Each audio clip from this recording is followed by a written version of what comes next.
Have you ever thought about how a single line on a map could change the entire course of history? Well, it happened. Back in the late 15th century, a line redrew the world, kicking off an age of empire, and it created a brutal economic system built on staggering wealth and, honestly, unimaginable suffering. So let's dive in and see how this all got started. Okay, so this is where our story really kicks off. This map, this line. In 1494, Spain and Portugal signed something called the Treaty of Tordesillas. And what it did was, well, it literally split the newly discovered Americas right down the middle between them. But this was about way more than just grabbing land. It was a blueprint, a plan for empire, and it had two main goals: make a ton of money and convert what they called pagans to Christianity. So the big question is, how did they actually pull it off? Let's get into our first section and break down how Spain and Portugal set up their systems of political and social control across these huge new territories. I mean, think about it. Trying to rule an empire from an entire ocean away, that's a logistical nightmare, right? So the Spanish came up with a solution: the viceroyalty. The idea was pretty simple. The king can't be everywhere at once, so he appoints a viceroy, which literally means vice-king, to govern in his name. And this is how they created these enormous administrative regions. And when I say enormous, I am not kidding. Just look at the scale here. The Viceroyalty of New Spain, set up in 1535, wasn't just Mexico. No way. It covered Central America, big chunks of the Caribbean and South America, lands that are now part of the US, and, get this, it even stretched all the way across the Pacific to include the Philippines. You can even see the trade routes connecting this whole massive enterprise. So inside these viceroyalties, a really strict social pyramid got built. And right at the tippy top, you had a tiny group of Spaniards, either born in Spain or of Spanish parents in the Americas. Now, here's the thing. They were completely outnumbered by indigenous peoples, enslaved Africans, and folks of mixed heritage, called mestizos. But despite being a small minority, this Spanish elite held all the cards. They ran the government, the economy, you name it. Okay, but a system of control this massive, it needs cash. A lot of it. It needs some kind of powerful economic engine to keep it running and, of course, to generate those profits that were the whole point in the first place.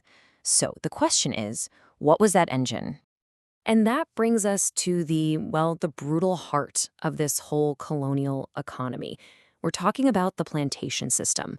This was the machine that fueled these empires, and it ran on a very, very specific and terrible kind of human labor. And we have to be super clear about what we mean here. We're talking about chattel slavery. This was different from other forms of forced labor that had existed before. Under chattel slavery, a person was legally defined as chattel. That means they were property, like a piece of furniture or a farm animal. They could be bought, sold, passed down in a will, and they had zero legal rights. Their humanity was just completely erased by the law. You know, this quote from the 1700s just hits the nail on the head. Europe had this bottomless appetite for certain cash crops, things like sugar, coffee, cotton, tobacco. That was the driving force. And as the writer here points out, all these little luxuries for Europe came at an absolutely devastating human cost for other parts of the world. So what does that cost look like in numbers? Well, here it is. 12.5 million. Over the centuries of the transatlantic slave trade, an estimated 12.5 million African men, women, and children were kidnapped from their homes and forced onto ships, all to become the labor for this plantation machine. It's a number so large, it's almost impossible to really wrap your head around. Just look at this. This is a diagram of a slave ship called the Brooks, and this isn't some artist's dramatic interpretation. This is a blueprint. It's a technical drawing showing exactly how to pack hundreds of people into the ship's hold for that horrifying journey across the Atlantic, the Middle Passage. It is such a chilling, clinical picture of the absolute dehumanization that was at the very center of this entire system. And this is where those ships were headed. To places like this. You're looking at a highly organized, almost factory-like system of agriculture. That same cold, calculating efficiency of the slave ship, it was all designed to deliver a workforce for the brutal, non-stop demands of places like a sugar plantation. The whole thing was engineered, from start to finish, for one thing: maximum profit. And the people forced to work it were treated as just interchangeable parts in a giant machine. But it is so important to remember that this is not just a story about victims. It's absolutely crucial to understand that the indigenous and enslaved peoples were not passive. Not at all. They fought back. They resisted, they adapted, and they survived in so many different ways. And that resistance, it took all kinds of forms. Sometimes it was huge, organized armed rebellion, like the Pueblo Revolt of 1680, which was actually successful. Sometimes it meant escaping and forming independent communities, often called maroon colonies. And sometimes resistance was in the small, everyday acts of defiance, like sabotaging equipment, deliberately working slowly, or, and this is so key, holding on to and preserving their own cultural traditions no matter what. Yeah, that cultural resistance was huge. And one of the most fascinating and powerful examples is something called syncretism. Basically, what happened is that enslaved Africans and indigenous peoples took their own beliefs and their own traditions and blended them with the religion of the colonizers, which was usually Catholicism. By doing this, they created these brand new, totally unique, and incredibly resilient cultural forms. It was a way to keep their heritage alive, almost in plain sight, a really profound act of spiritual survival. So all of this brings us to a really complex and really important debate that historians are still hashing out today. And it's this: what exactly was the relationship between the system of slavery and the economic system we now call capitalism? How did they connect?